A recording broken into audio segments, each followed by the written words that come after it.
بسم اللہ الرحمن الرحیم۔ رمضان المبارک کے شیڈول کے مطابق آج ہمارا موضوع فضائل صدقات، صدقہ کے فضائل۔ ضمناً یہاں پر ہر بندے کو اس بات سے واقفیت ہونا ضروری ہے کہ صدقہ کسے کہتے ہیں، اس کا مطلب اور مفہوم کیا ہے۔ اگر ہم صدقہ کی تعریف کریں تو صدقہ کا مطلب یہ ہے کہ کوئی چیز اللہ کی راہ میں دی جائے، اس کے ذریعے لوگوں میں واہ واہ کرانا، تعریف کرانا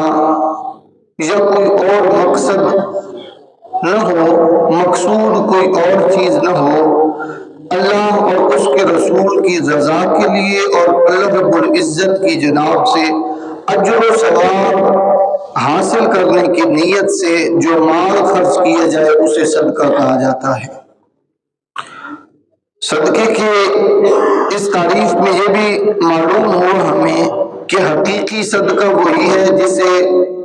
جس صدقہ سے مقصود ریاکاری، حب جاہ اور لوگوں کی جو ہے واہ واہ یا لوگوں سے تعریف وصول کرنا مقصود نہ ہو، بلکہ اللہ رب العزت کی خالصتاً رضا اور اس کی خوشنودگی مقصود ہو، اسے حقیقی معنوں میں صدقہ کہا جاتا ہے۔ اب یہاں پر ہم پارہ نمبر 4 سورہ آل عمران کی آیت نمبر 92 میں یہ سبق لے سکتے ہیں جو اللہ رب العزت نے ارشاد فرمایا۔ میرا مالک فرماتا ہے لن تنالوا البر حتى تنفقوا مما تحبون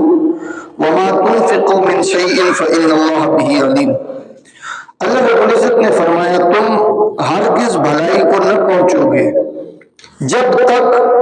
راہ خدا میں اپنی پیاری چیز خرچ نہ کرو، اس وقت تک تم بھلائی تک نہیں پہنچ سکتے جب تک تم اللہ کی راہ میں اپنی پیاری سے پیاری چیز خرچ نہ کرو۔ اور پھر فرمایا جو کچھ تم خرچ کرو یہ اللہ رب العزت جاننے والا ہے، وہ جانتا ہے کہ تم کیا کچھ خرچ کر رہے ہو، کیا کچھ تمہارے پاس ہے اور کیا کچھ آپ لوگوں نے باقی رکھا ہوا ہے۔ تو یہ اسی آیت مقدسہ کی تفسیر کے اندر محمد نعیم الدین مراد آبادی رحمۃ اللہ علیہ فرماتے ہیں کہ حضرت ابن عمر رضی اللہ تعالی عنہما نے ارشاد فرمایا کہ جہاں خرچ کرنا عام ہے، تمام صدقات کا یعنی واجب ہو یا نافلہ، نفلی ہو یا واجب ہو، جہاں خرچ کرنا عام ہے سب اس میں داخل ہیں۔ اور پھر فرماتے ہیں کہ حسن کا یہ قول ہے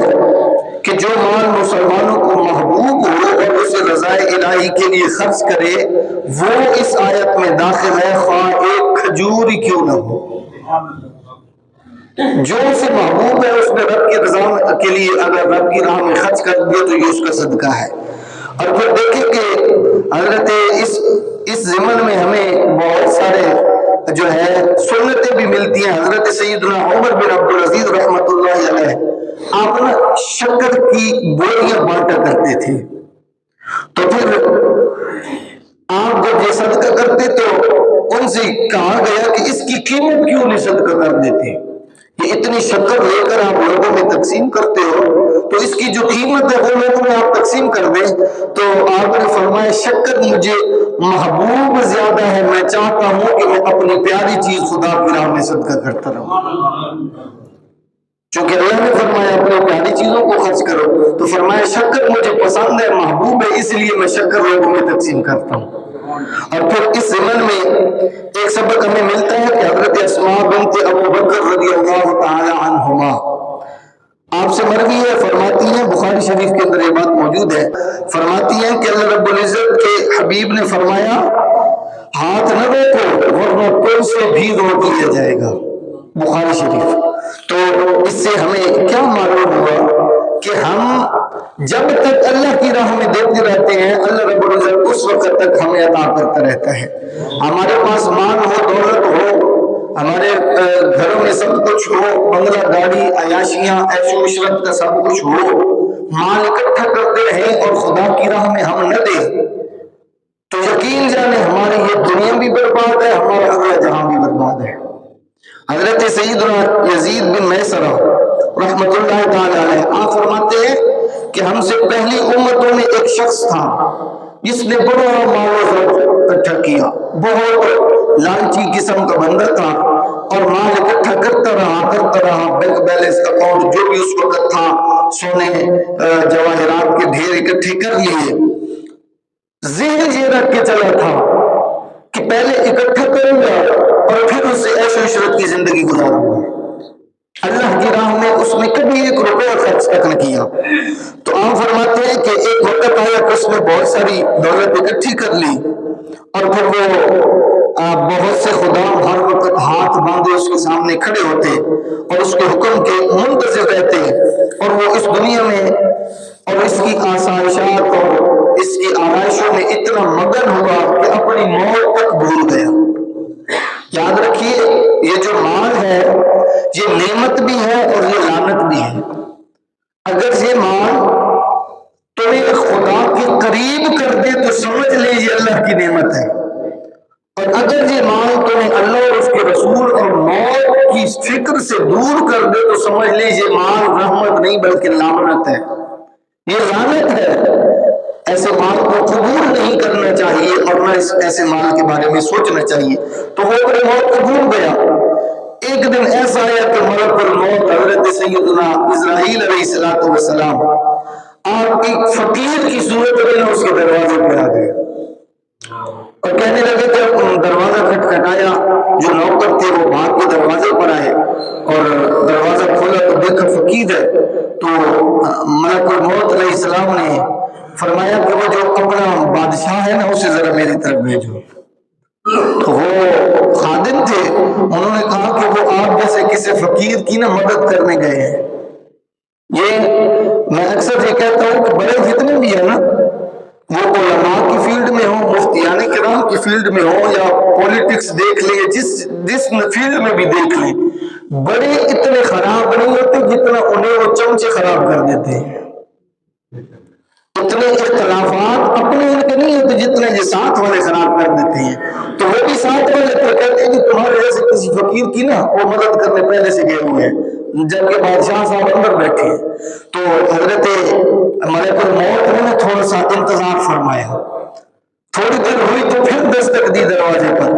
پھر ملازم بھاگ کر آئے۔ اب فرماتے ہیں کہ جہاں اپنے اس مالک کو بول ملک الموت آیا ہے۔ آزمائش تھی اور جو ہے سبق تھا امت کے لیے، تو اسے بھیجو، ملک الموت آیا ہے۔ جب اس مالدار شخص نے یہ بات سنی تو خوفزدہ ہو گیا، پھر کیا رہنا تھا پیچھے، سب کچھ بھول گیا اور اپنے غلاموں سے کہا کہ جاؤ اسے بڑی نرمی سے گفتگو کرو، بڑی پیار اور محبت اور شفقت سے اس سے گفتگو کرو۔ خدام باہر آئے اور سیدنا ملک الموت سے کہنے لگے آپ ہمارے آقا کے بدلے کسی اور کی روح قبض کر لیں، لیکن قرآن کا یہ فیصلہ ہے اذا جاء اجلهم لا يستأخرون ساعة ولا يستقدمون، جب موت آ جاتی ہے اس کا جو وقت مقرر ہے نہ اس سے ایک لمحہ وہ پہلے آتی ہے نہ بعد میں آتی ہے۔ تو پھر ایسا ہرگز نہیں ہو سکتا۔ پھر ملک الموت اندر تشریف لائے اور اس مالدار شخص سے کہا جو وصیت کرنی ہے کر لے، اب تیرا آخری وقت آ گیا ہے۔ یہ سن کر سب گھر والے چیخو پکار بھول گئے سب کچھ، وہ بادشاہیاں، وہ وزارتیں، وہ عیش و عشرت، وہ مال و دولت، سب کچھ بھول گئے اور رونے پیٹنے چیخنے لگ گئے۔ اس شخص نے اپنے گھر والوں اور غلاموں سے کہا کہ جتنا میرا مال ہے وہ سارا اکٹھا کرو، میرے سامنے پیش کرو۔ وہ مالک تھا، سب کچھ ایک منٹ میں اس کے قدموں میں لا کے رکھ دیا گیا۔ فوراً حکم کی تعمیل ہوئی۔ وہ شخص سونے چاندی کے ڈھیر کے پاس آیا اور کہنے لگا اے ذلیل و بدترین مال، تجھ پر لعنت ہو، تو نے مجھے میرے پروردگار سے غافل کر دیا ہے۔ تیری وجہ سے میں اپنی آخرت کو بھول گیا، اپنا آپ بھول گیا، وہ سارے معاملات بھول گیا، وہ سوالات و جوابات اور امتحانات بھول گیا جو میں نے رب عالم کو جا کے دینے تھے۔ تجھ پر لعنت ہو۔ لیکن جو زندگی میں بندہ کر کوئی اور اسے خود کو یہ پتہ ہوتا ہے کہ اس نے کیا کیا ہے۔ یہ سن کر جواب میں وہ مال اس سے کہنے لگا، جو مال ساری زندگی اکٹھا کیا تھا، جس کی وجہ سے رب کو بھول گیا تھا، وہ مال کہنے لگا مجھے ملامت نہ کر، کیا تو وہی نہیں کہ دنیا داروں کی نظروں میں حقیر تھا، میں نے تجھے بادشاہ بنایا، تجھے کوئی سلام نہیں کرتا تھا، میں نے تجھے اس مقام تک پہنچایا کہ آج تیرے شہزادیوں سے نکاح ہوئے، آج تیرے ایک مقام ہے، تجھے لوگ جانتے ہیں، تیری واہ واہ ہوتی ہے، تیرے سامنے اتنے مرید اور ملازم ہیں، تو میں نے تیری واہ واہ بنائی، تو غریب تھا، میری وجہ سے جو ہے سارے معاملات ہوئے، ورنہ غریب لوگ تیرے سے کس قدر محبت کرتے تھے۔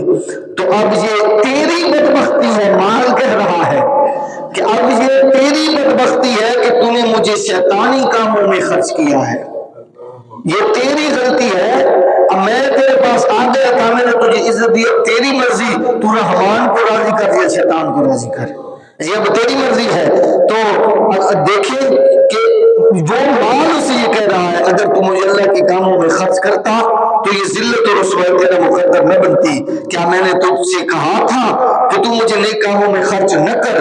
آج کے دن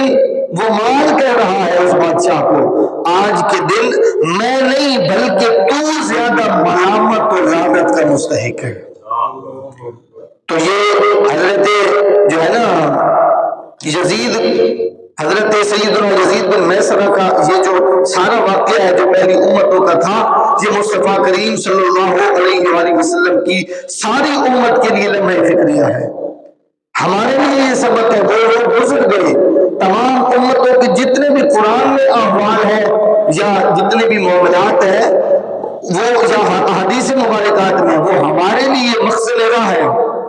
ہمارے لیے صراط مستقیم پر چلنے کا ایک ذریعہ ہے، ہمارے لیے اسباب ہیں اور اسباب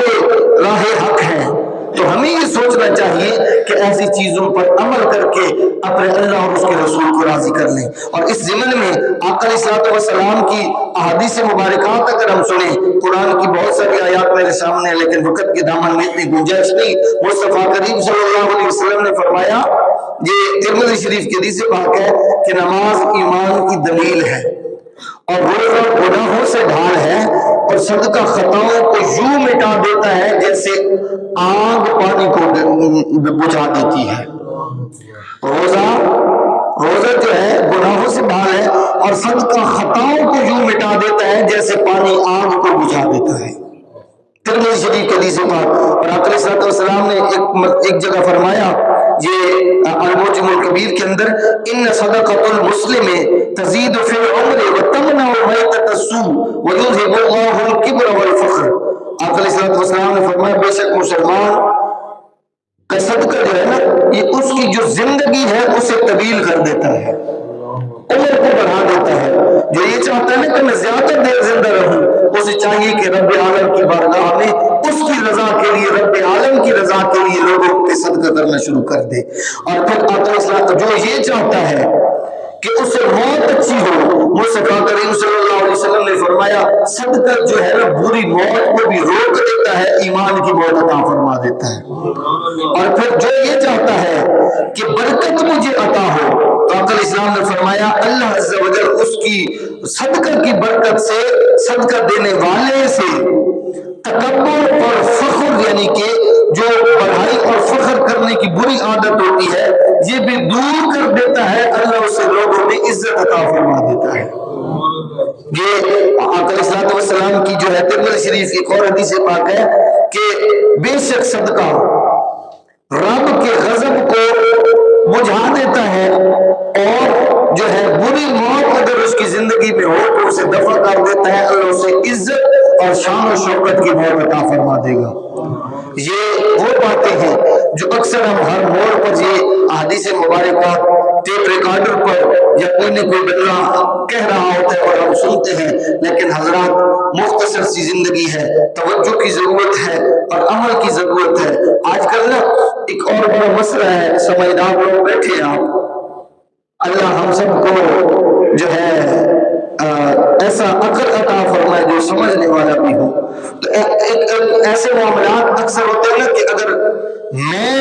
میری استطاعت نہیں ہے، مجھے خدا نے قبول نہیں کیا اس کی راہ میں خرچ کرنے کرنے کے لیے، تو میں یوں کروں گا کہ یار میں نہیں کر رہا تو میرے ساتھ والے بھی نہ کرے، ہم تو ڈوبے ہیں صنم تم کو بھی لے ڈوبیں گے۔ اگر میں نہیں کر رہا تو کوشش یہ دیکھ کہ کوئی بھی نہ کرے، لیکن ہمیں ان میں سے نہیں ہونا جو منع ہونے پر ہو جائے اچھے اعمال میں سے۔ جب قرآن کہہ رہا ہے فاستبقوا الخیرات،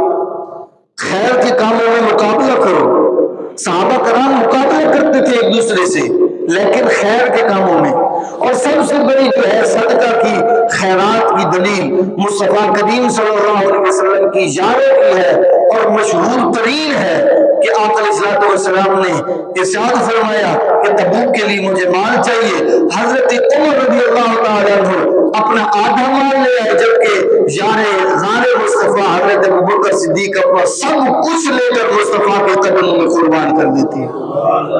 آقا علیہ الصلوۃ والسلام کے صحابہ کرام دعا کیجیے آپ کو اور مجھے اللہ رب العزت صدقات و خیرات کرنے والوں میں ہمارا شمار فرمائے۔ میرا مالک ہمیں ایسی فکر، ایسی سوچ اور ایسا ذہن عطا فرمائے کہ ہم اللہ اور اس کے رسول کو راضی کرنے والوں میں شامل ہو جائے۔ اللہ ہم سب کو